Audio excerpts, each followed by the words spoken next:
And this is Lawrence Romanosky, Distinctive Collection, and our Coffee and Cars. One of the last Saturdays in August, and we have a great collection of machinery. Yeah, great collection. So we'll see how we do here. I'll just go through some of these cars. Aston Martin Vanquish. Ian Callum, who's now at Jaguar, his first car, well, second car, he did the DB7, and then he did this. This is a carbon fiber and aluminum monocoque with a 6-liter V12, and it's incredibly beautiful car. This one's been modified a little bit, but the Vanquish I think is for sure a future collectible. Love the car, and it set the design language for the Vantage and the DB9 cars. Here's my 1976 V8 Vantage, so you can see a little bit of the continuity there, and I'm getting a lot of use out of this car right now and enjoying it. Ferrari 550 Barchetta, and so one of, I don't know, 447 or whatever. There's a couple of these in town now, and they only come out on sunny days because of course the top is almost impossible to erect. 430 Spider, 6-speed, 575, that's the last year, 2005. It's an F1 car. We've got this great Dino 308 GT4. So originally these were badged as Dinos, and then a lot of them sat on the dealer lots, and then they were badged as Ferraris. And this is close to a one-owner car. Been with a guy since he was like a couple years old, and it's really beautiful.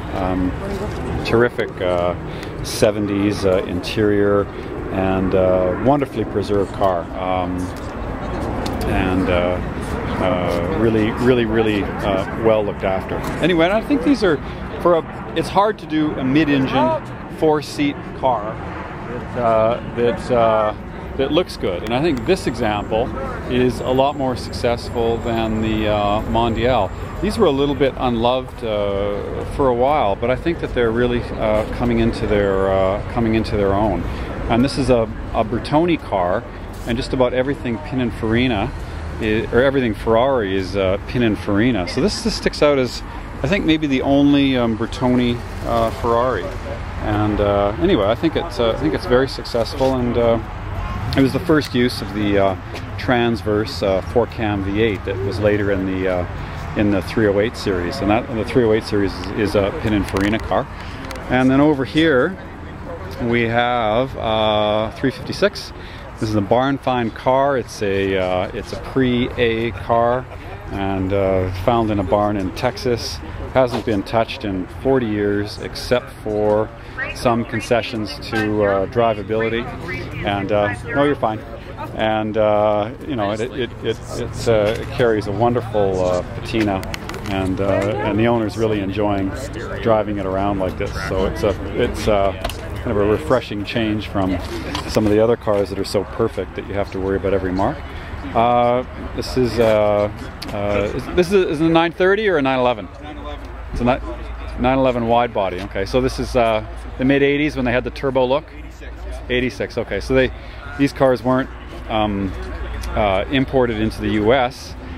As turbos because they wouldn't meet the emissions, and so they came out with turbo body and turbo brakes, and they're called the wide body cars. What was the package on that? It was like an M, or like, I don't remember the wide body package. Okay, it doesn't matter. It's got everything except for the turbo. Except for the engine, yeah. And it was picked up in Germany, actually. Picked up in Germany. So neat car. So we're on YouTube right now. Oh, really? So all the looks of the turbo, the brakes of the turbo, suspension of the turbo, but without the turbo lag, and a 5-speed instead of the 4-speed, right? And a little bit more of a docile engine. The turbos are great, but when they're off boost, they don't do too much, and they scare you. And now we've got well, a couple really special cars. Okay, so these are GT40s, and GT40 was the car that Ford bought from Lola when they had their failed attempt to buy Ferrari in the 60s. And then Ford poured tons and tons of money into these cars. They wanted to win Le Mans and they eventually did 4 times. And so they made, I'm not sure how many GT40s they made at the Ford GT40 shop ran by John Wyer, but you know, maybe it was a couple dozen cars or something like that. Then Ford won Le Mans for the 4th time. They achieved their objectives, and then they had a bunch of tooling, they had dyes, they had all kinds of stuff left over, and there was a company called Safir that picked all that stuff up. They made a deal, and they made GT40s as a continuation, but with all the correct materials, dyes, componentry, and even people to make the cars. So these two are Safir cars. They're built in the 80s, but they're considered genuine GT40s. There's a new Ford GT behind us, and that car's first serial number picked up where the Safir cars left off. So these are all the original GT40s are a 1000 serial number, and then the Ford GTs pick up after that. So this is a Mark I car. It's a small block car, and this is a later car. This is a Mark II. And this one's been vintage raced quite extensively. Both these cars are built in England. We got a small block. The only difference between the 60s GT40s and the Safir cars is the tub. In period, they made the tubs out of riveted aluminum just because it was quick and stiff, but they didn't have a long life because the rivet holes would oval and it would become pretty flexible. So these are a steel welded chassis with the benefit of some rust protection. And this is a big block car. This is a Mark II car. So this is a 600 horsepower, 600 pound-feet of torque car with some carbon fiber bodywork to keep the weight down. It's only 2,200 pounds, and 600 pound-feet and 2,200 pounds.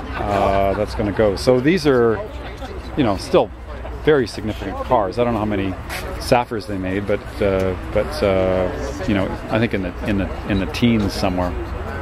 So we're extremely lucky to have these cars. Lamborghini Gallardo, Lamborghini Diablo SE, the special edition car, and then we've got new Ferrari California. So this is the new V8 car. And we've got this new Ford GT as well. So kind of interesting to see that they have the similar colors. So well, I'm thrilled to bits. These guys decide to come here and grace our event. And then we have a beautiful Ferrari F40. This is a Euro car. You can tell that it's a Euro car because it doesn't have that thick black kind of mustache around the front, and this car only has about maybe 3,000 kilometers or something. It's surely one of the best ones existent, and you know, kind of a monumental car for Ferrari. This one's got lots of bugs on it, which means it's been good, and great collection of cars here. So it's and then we got what do we got here? This is the Nova. It's a Yenko Nova. Okay, so Yenko was a dealer, a Chev dealer, and he made a bunch of performance cars, and now they're extremely collectible. I don't know how many they made, but not many. And this looks to be an original Yenko car, and we even have the order sheet here for $3,150. And wow, well, it's an original Yenko car, I guess, huh? So how many? Mike Winchester. How's it going? Good. We're on YouTube. That's okay. So how many Yenkos with Yenko? I made 175 Novas, and they're like a Coco Nova. So GM actually made these cars, the LT1 and the M21 4-speed. Wow! Wow! And they put all the super sport suspension on it. Wow! Neat. So this is one of 12 4-speed cars purchased. One of 12 4-speed cars, Yenko tuned. And that was just the one dealer who sold these, right? He had a network of dealers, Don Yenko. Okay. Like he was out of Canonsburg, Pennsylvania. Then he had a network of about 7 dealerships that he used to ship these cars to. Because Okay. all those, nobody really knew about the COPL, that central office production order. Right. A lot of the dealers didn't know about that, but Okay. I mean, he was doing the 427 Camaros and all that. And then in 1970, because the insurance crunch came, Right. nobody could afford to buy the 427 Camaros for the insurance. So what he did was he got the grocery getter Nova, then he put the LT1, M21, 12-volt posi 410 gears, and all the super sport suspension. So it was as fast as the Camaros, but when it came up on insurance, it was grandma's 350 standard transmission Nova, right? Well, what a neat car. Thanks for bringing it. Yeah, I'll just get a little shot of the engine here.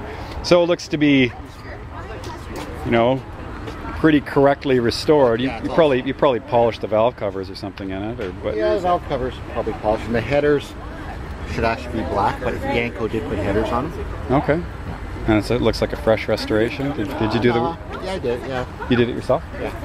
Probably 7 or 8 years. Wow. Okay. Well, it's held Like up the well. paint, we didn't restore the paint. That's original paint. No, it's been painted once, but I never painted it. Wow. But it's, you got correct tires on it. You got, it looks like all the correct details. Well, that's amazing. Original bill of sale there. Yeah. No, I was just looking at that. Thanks for bringing it. Pretty good. But anyway, we'll probably see you anyway next week. All right. See you, man. Thanks. Here goes the Yenko. Neat car.